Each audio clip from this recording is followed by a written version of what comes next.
Hola people, konnichiwa. Back again bersama saya Alvin di channelnya Kudetek. Dan inovasi dalam sebuah brand teknologi itu mahal banget, man. Makanya ya, budget buat divisi research and development pada sebuah brand itu kadang bisa mendekati budget buat divisi marketing gitu loh, ya kan. Karena apa? Ya karena susah, men. Bikin produk baru itu susah gitu. Makanya ada beberapa brand yang ngejual produk yang udah cukup berumur. Misalnya ada di dunia permobilan gitu. Ada Mitsubishi L300 tuh ya, mobil pickup. Itu dari pertama rilis di tahun 1981, bentuknya masih sama sampai sekarang gitu kan. Udah 40 tahun lebih tuh umurnya tuh pickup ya kan. Nah, mungkin di pikirannya brand tersebut asal masih bisa jalan, ya udahlah ya kan. Bisa jadi pikiran yang sama ada nih ya, muncul di benak manajemen Acer gitu. Soalnya monitor yang bakal kita review ini ya, Acer Nitro VG240Y M3 sebenarnya merupakan refreshment produk lama mereka yang udah dirilis sejak tahun 2019 dengan berbagai SKU-nya, bre. SKU-nya tuh banyak banget. Nah, di tahun 2023 kemarin mereka cuma refresh tipis-tipis aja lah, bre. Dengan strategi begini nih ya, apakah monitor ini masih bisa diterima di pasar? Bisa yay, bisa juga nih. Y-nya mungkin dari segi harga, sebab Acer selalu bisa kasih harga yang paling kompetitif di antara pesaingnya. Di antara para pesaingnya, bre. Buat unit test kita kali ini nih, kalau cek-cek di marketplace, harganya tuh kisaran 1,8 juta. Tapi tentu ada nya juga nih. Ya kali kalian nggak curiga, kenapa monitor ini bisa punya harga yang paling murah di kelasnya? Oke, let's go. Langsung aja kita review. Ini dia, Acer Nitro VG240Y M3. Pertama kita ngomongin soal tampilannya nih. Secara tampilan, kayaknya emang nggak banyak berubah ya. Mungkin emang masih pakai komponen-komponen yang dulu. Kami sendiri belum pernah pegang yang model 2019 secara langsung, bre. Tapi kalau lihat di beberapa video Mamang Kutang ya kan, yang model 2023 ini masih 11-12 alias plug jiplek, bre. Sisi belakang masih pakai model segitiga buat jalur pembuangan panasnya, bre. Terus ada emboss V di area Vesamon dan juga logo Acer yang lumayan gede di pojok kiri atas. Kontrol OSD-nya juga masih pakai perpaduan tombol dan joystick, bre. Mungkin yang agak beda I/O portnya ini. Kalau yang model 2019 itu kan masih ada port DSAP-nya. DSAP itu yang warna biru ya. Biru apa hijau sih? Biru, soalnya buta warna. Macam tak betul je budak ni. Nah, yang model 2023 ini udah nggak ada port jadul itu, bre. Adanya 2 buah port HDMI 2.0, 1 buah display port 1.2, dan juga 1 port jack audio out-nya. Di monitor ini juga udah disematkan stereo speaker dengan rating 2x2 watt. Tapi buat sound quality-nya kalian nggak usah berekspektasi tinggi ya, bre ya. Ya kan speaker di monitor kurang oke gitu loh. Kalau sebagai pengganti headset atau earphone saat istirahat telinga kalian, ya masih oke lah ya. Tapi kalau buat entertain atau gaming kompetitif, jangan pakai speaker di monitor. Kurang oke gitu.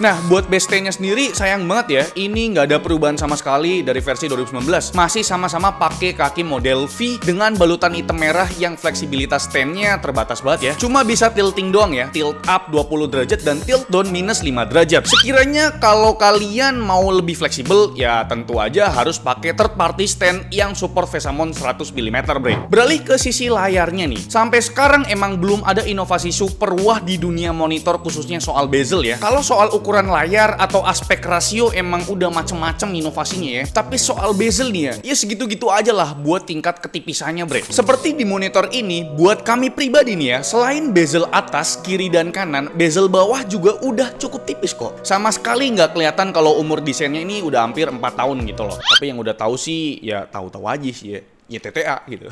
Spesifikasi layar ini, bre, pakai panel IPS flat dengan ukuran 23,8 inci yang resolusinya itu Full HD 1920x1080p dengan refresh rate yang lumayan tinggi nih ya, up to 180 Hz. Buat brightness-nya diklaim up to 250 nits dengan rasio kontras di 1:1000 nih. Berdasarkan pengujian kami nih ya, gamut sRGB-nya itu udah perfect di angka 100% dengan gamut P3 yang menyentuh angka 91%. Ini tinggi banget loh ya buat kelasan monitor gaming di bawah 2 jutaan, bre. Angka minimum brightness-nya juga terbilang rendah di 40 nits dengan angka maksimum brightness-nya tembus di 275 nits. Ini melampaui klaim dari Acer ya, yang 250 nits tadi. Tapi ingat, angka segini bukanlah angka yang spesial, bukan angka yang aduhai gitu ya. Biasa aja gitu loh angka maksimumnya. Buat rasio kontrasnya ternyata jauh dari standar 1:1000 ya. Sedangkan buat angka white point-nya cukup menandakan kalau panel ini cenderung membiru, bre. Bener sekali ya, di data color akurasi, warna biru 1F-nya mencuat sendiri nih, mendekati angka 4 delta E. Tapi secara overall, rata-rata akurasi warna panel ini udah sangat akurat lah ya buat kebutuhan produktivitas. Di menu ESD-nya, kita bisa ngaktifin preset sRGB. Dan berdasarkan pengujian, peningkatannya nggak begitu signifikan lah ya. Cuma warna biru 1F-nya semakin akurat di angka 3 delta E, bre. Dan kami coba lakuin full kalibrasi pakai alat Spider X Elite, lagi-lagi nggak ada perubahan yang berarti, bre. Poin paling ketara bedanya di angka biru 1F-nya yang semakin akurat dan berimbas juga ke rata-rata akurasi warna lain yang juga semakin akurat di bawah 1 delta E. Oh iya, bre, kami tuh menyediakan ICC profile di kolom deskripsi kalau kalian mau. Tapi sebenarnya panel ini tanpa dikalibrasi pun udah cukup maksimal kok. Baik dari segi coverage gambutnya ataupun color akurasinya, bre. Dan buat kemampuan motion blurnya dan ghostingnya juga, monitor ini menyediakan preset overdrive yang bisa meminimalisir ghosting dan preset VRB atau Visual Response Boost buat minimalisir blur, bre. Tinggal sesuaikan aja sama kebutuhan kalian. Kalau lagi main game FPS nih ya, saran kami pakai preset overdrive normal aja. Efek ghostingnya makin bersih ketimbang preset overdrive extreme. Sedangkan kalau kalian lagi main game AAA yang ngutamain detail nih ya, silahkan pilih preset VRB normal. Sebab kalau kalian pakai preset VRB yang ekstrim, level brightness-nya tuh berkurang cukup banyak, bre. Ya agak redup lah gitu. Dan kesimpulannya dari kami pribadi ya, monitor Acer Nitro VG240YM3 itu dibanderol di kisaran 1,8 jutaan kalau kita cek di toko ijo ya. Dan buat masa garansinya menurutku pribadi Acer nggak usah ragu deh ya kan. 3 tahun full garansi, baik itu garansi panel, garansi part ataupun garansi service. Masih kurang, tenang aja. Kalian bakal dapetin garansi EDP ya. Ini andalan nih dari brand Acer ya. Accidental Damage Protection selama 1 tahun, bre. Jadi kalau kena tumpahan air atau jatuh masih ke cover tuh pakai garansi EDP. Dan setiap produk selalu ada plus minusnya nih. Plusnya dari monitor ini harga paling terjangkau di kelasnya, akurasi warnanya oke, coverage gambutnya perfect, punya preset overdrive dan juga VRB